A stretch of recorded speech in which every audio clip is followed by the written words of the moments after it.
Hey there and welcome back. I'm Ron Mullet. In this video, I'm going to show you how I build these knife blocks. They rotate. They have a really strong magnet in it that holds knives. The taller ones are for the larger knives. The smaller ones are for the regular steak knives that you might use at the table or for whatever reason. This one is mahogany. This one is zebra wood. This one is curly maple. And this one is spalted maple. Now you notice how the grain continues all the way around the outside of these boxes. In this build, I'm going to show you how I built this one out of curly maple. On the bottom is an aluminum turntable with bearings in there. It's very high quality. The magnets are very strong. They're very high quality magnets also. And the grain just continues around without stopping. It just goes on and on and on. And the chatoyance, which is the reflection of the grains of the wood, is just beautiful, I think, on this. As you turn it, it's just beautiful. So let's get out there in the shop and get this build going. I'm going to start with this piece of 3/4 inch curly maple. I've cut it to the width, which is the height of the block, which is going to be 9 inches.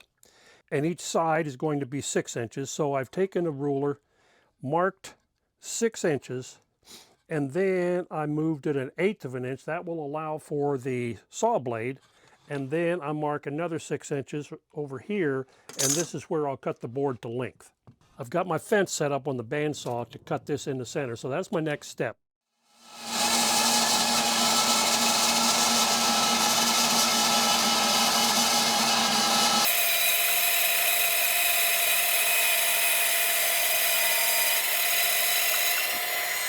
It's resawn. I put it in the vise, put it back together. And then I'm going to mark each one of these corners. On this corner, I'm going to mark A is going to be B, B. And this one is going to be C. And this one is going to be D. Now I need to take this to the planer and plane these surfaces down smooth. I don't want to take a lot off. The boards are planed down to a little over 1/4 of an inch. Now then, I need to take these boards and flip them like that. So now what was on the inside of the board is now on the outside of the board. And when these two get opened up, it will end up with a nice pattern like that. Now I put them back together and mark the angles that these are going to be cut. This is very important because if this isn't marked, I'll really screw it up. So these are going to go this way. So now if these are marked, I can take it to my saw, set the blade at 45-degree angle, and cut all of these angles. And hopefully, when I put this all together, it's going to be a one complete grain match all the way around this board. I've taped these two boards together to hold them solid. I've also marked the outside of each one of these pieces so I don't get confused. Now the next step is this 1/8 inch that I allowed right in the middle. I'm going to cut that.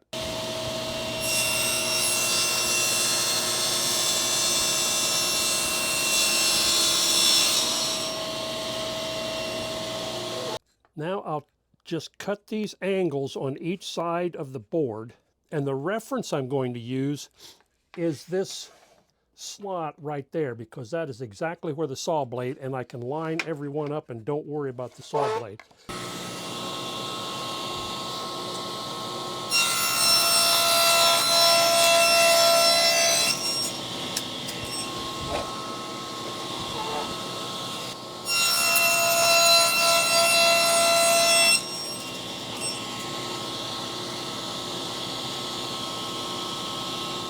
Once I line all the letters up on the top, put them together, you can see how this grain flows all the way around.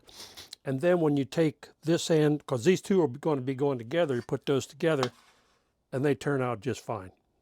Now the next thing I'm going to do is take these letters off of the top of the box and transfer them to the outside. So once I cut this bevel on the top, I'll know exactly how this all goes back together.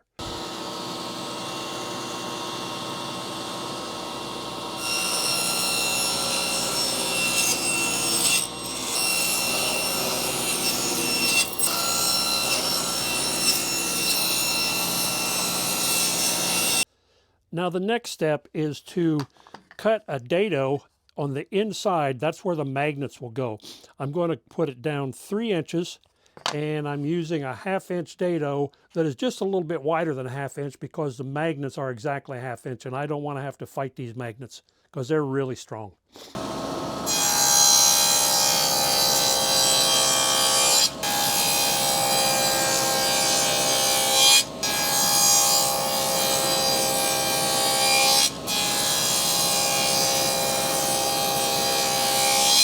I cut the grooves, and this wall is about 1/16 of an inch. So it's not very strong there, but once this gets all glued together, that won't be a problem at all. The next step is I need to put some strips of wood on the inside of the box to fasten the bottom to. Now, to get that distance, I've taken the width of the turntable and the piece of wood I'm going to use for the bottom. I've determined that dimension, and then I took 2 pieces of wood, glued them together, and set them at that dimension right there. Now, I'll take this piece of wood, put it in my blocks. I can slide this in here. I'll take my strips, glue it on there, and they'll be exactly the same all the way around.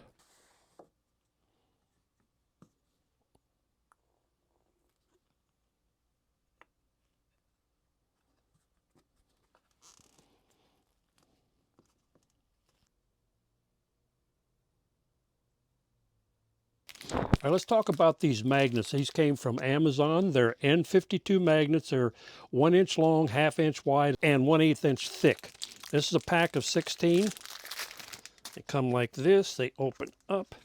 In here is a warning telling you, be very careful. Warning, warning, warning. Now, these puppies are strong. My advice is to take the 2 sides and take them apart, separate them, put them at least 12 inches apart. And then to get each one off, I've raised one of my dogs up just a little bit, and I can slide it off like that. Put it over there, take the next one, slide it off. Again, keep these 12 inches apart. Slide them off.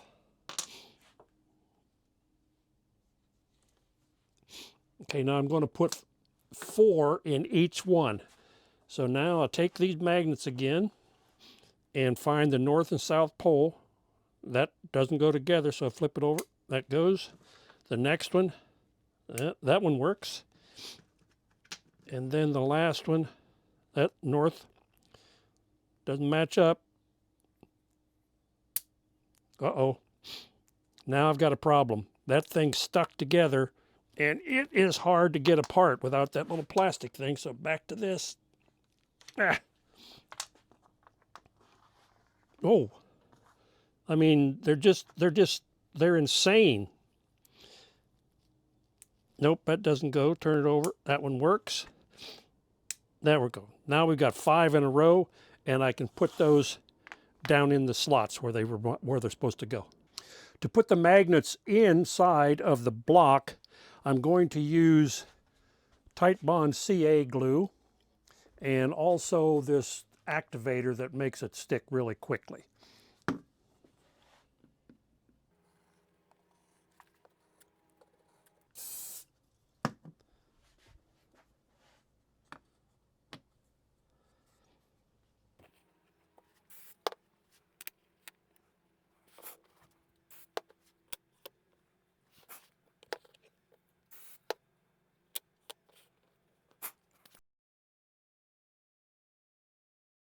I've got them all laid out in order. I've got them against a straight edge down here. And now I'm just going to add the tape.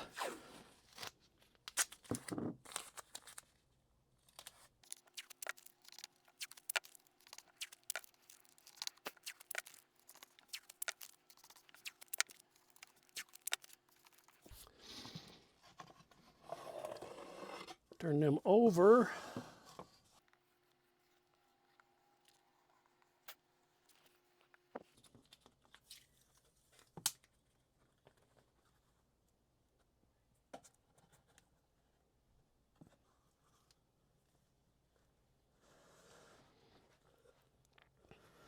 And it all comes together just nice and square and tight.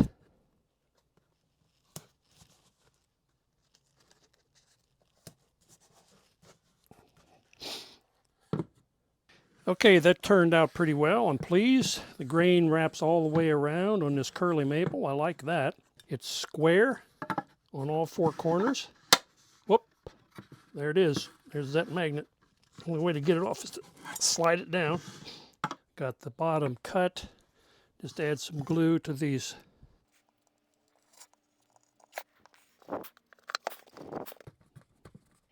Those down on there, and then just a shot of a pin nail on each side. Now I'll have to cut the top to go on here, and I have to cut miters all the way around this thing. I've got this dark piece. There's a dark strip around here. I think I'm going to put that right in the middle of the top. So I put a mark, approximate mark, and then I'll cut this and just fine tune this, cut until I get this to fit perfectly. I've made my initial cuts on this, put it down, and it's just a little bit long on both sides. So I'm just going to be fine tuning this down until it fits down in there perfectly. It's really the only way I've ever found to get this to be a perfect fit on top. Now I have made a total of about 18 cuts on this to get this to fit perfect. And this is really important. I can't stress this enough, that this top has to fit perfectly on there so that when this is finished, this looks like one solid block of wood. So it's fitting down on there really well. I'm pleased with that. So next thing is to glue it up.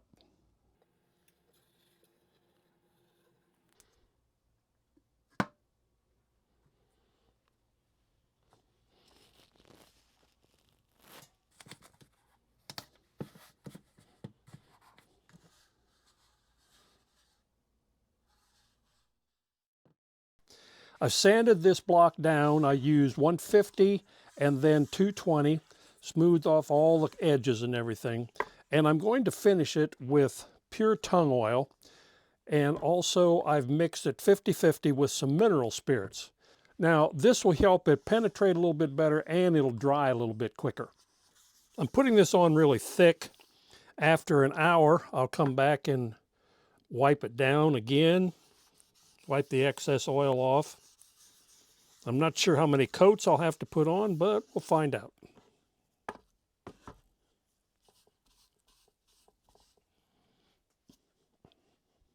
It's been 24 hours since I put that finish on it, and it's dried really well. I'm going to next use this 4-aught white scratching pad to go over everything.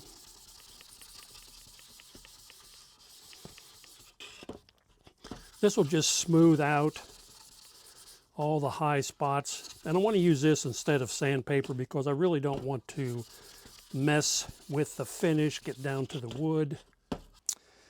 I'm really liking the way the curl has popped on this piece of wood. I'm ready to put the turntable on the bottom of the box. This turntable also came from Amazon. It is a well-built aluminum turntable with ball bearings in there.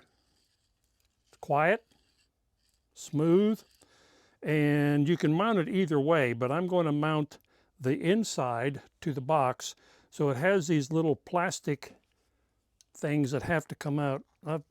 Best way I've found is just kind of get a hold of them and pop them out like that.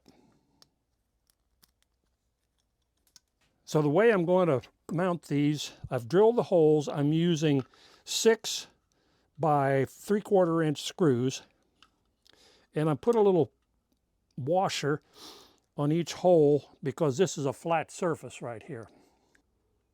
Put those on there, and then